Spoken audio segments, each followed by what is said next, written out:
Jake Humphries, PSP NFL. We are 13 and 17 on the season, minus 8.5 stakes or 8.4 stakes. And I'm really, really, really hoping that week 5 is going to be a week, or this Sunday is going to be a day where we can really turn things around and put our season back on the right track.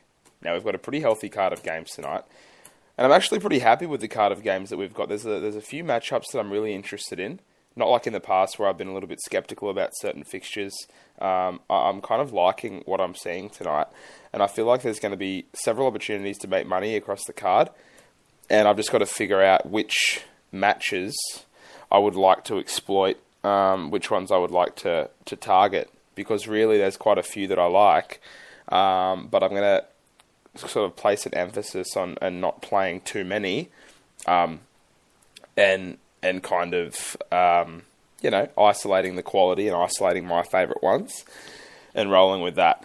I'm going to go through the games here, and it's just going to give me a little bit of extra clarity. I've already had a pretty strong look at the lines, but it's just going to give me an extra bit of extra clarity to kind of reaffirm what I do or don't like, and kind of, what I think about each match. And hopefully, after I've spoken about it, it'll make things more clear for me, and it'll kind of make you guys aware of what I want to be betting on. So the first game we have is the New England Patriots minus 10.5 at the Cleveland Browns. The total is 47. And this is a big one for the Patriots because Tom Brady is making his long-awaited comeback. Obviously, the future Hall of Fame quarterback, the 39-year-old, was suspended for 4 games after having an involvement in the intentional deflating of footballs in the playoffs 2 years ago. And he's back now, and the Patriots have had a bit of a tricky time with their quarterbacks. They've had Jimmy Garoppolo and Jacoby Brissett playing for them, but they are 3-1, so they can't really complain about what's happened. They're 3-1, and they're going to be feeling pretty good about being 3-1. They've only played 1 game on the road so far. This is going to be their second road game, and they're playing against the Cleveland Browns, who are 0-4, and are probably without a shadow of a doubt the worst football team in the NFL. And they're going to be rolling with McCown in quarterback, who is probably a bit better than RG3 in my opinion. But the Cleveland Browns really don't offer anything. When I'm looking at this game, it's probably not something I'm going to touch at all, just because I don't like away teams to cover big lines. Minus 10.5 is a really big line to ask any away team to cover.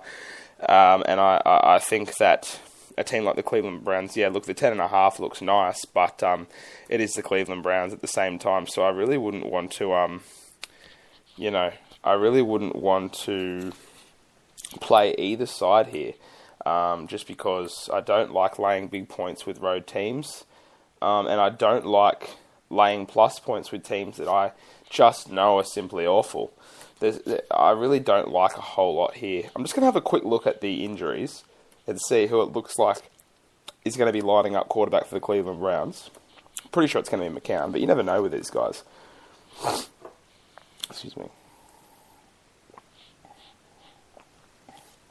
Well, here we go. Just goes to show Josh McCown will miss his 3rd straight game in week 5.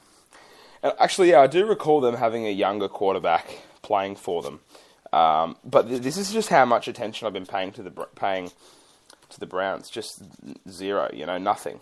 And that, I probably won't be getting myself involved in many Cleveland Browns games this year. I'm going to move straight on from this one. I'm not going to take the Patriots to cover double digits, and the Browns are awful. So that'll conclude my chat on that game. If I had to lean aside, I'd probably lean Cleveland 10.5. I think a comeback game for Brady. Asking him to cover 10.5.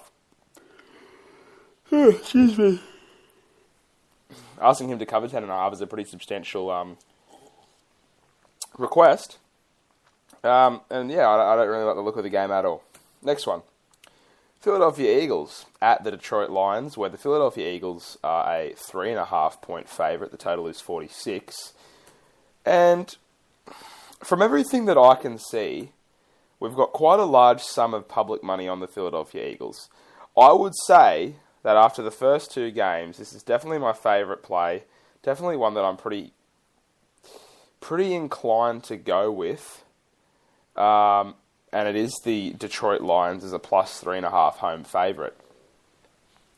Obviously, the Lions were beaten last week in an NFC North matchup against the Bears, and after starting 1-0, they've dropped 3 straight, and Philadelphia are 3-0, 3-0 against the spread. They're looking good, but this is a bit of a dodgy line for mine. The Lions are a pretty healthy home underdog.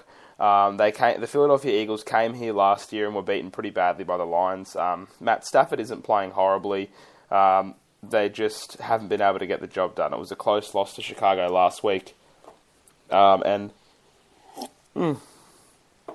they had a pretty spirited second half against the Packers a couple of weekends ago where they ended up going down 31-24. I think the Lions are going to be full of urgency. I think that the Eagles may have a little bit of a letdown game, but it is a hard prediction to make given the fact that the Eagles are well coached. They are playing really, really well. I just think that 3.5 cover...